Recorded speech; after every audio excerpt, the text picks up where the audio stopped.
Let's get more on this now from Latin America analyst Javier Farje, who joins me live from London. Javier, is the government's lack of response to the protests over the deaths that have been involved in these protests angering people even more?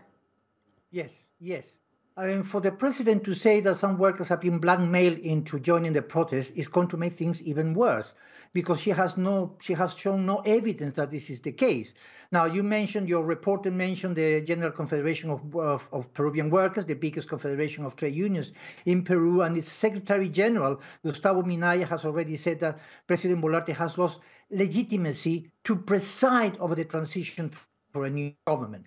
Now, the issue is that it's in the hands of Congress and not the president to approve or to reiterate the election for April 2024.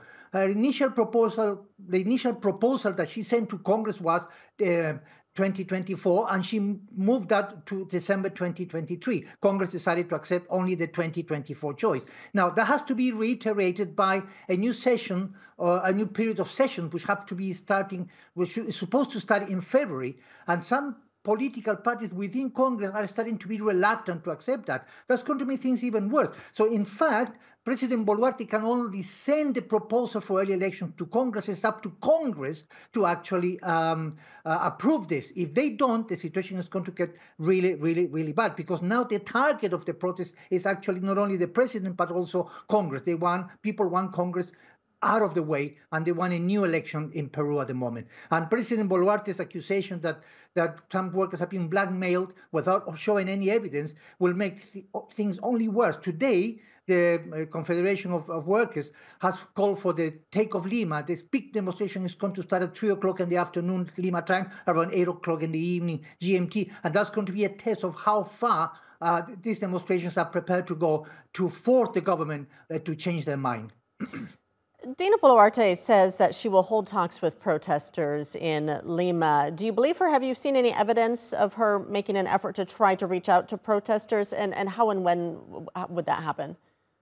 I think she's genuine in terms of wanting to talk to the workers, to the protesters. I think she wants to do that because she needs to do that. Too many people have died. You mentioned one. The last few minutes, another death has been confirmed in Puno, the southern western part of Peru, and there are highlands in Peru. The second person has died. That's going to make things even worse.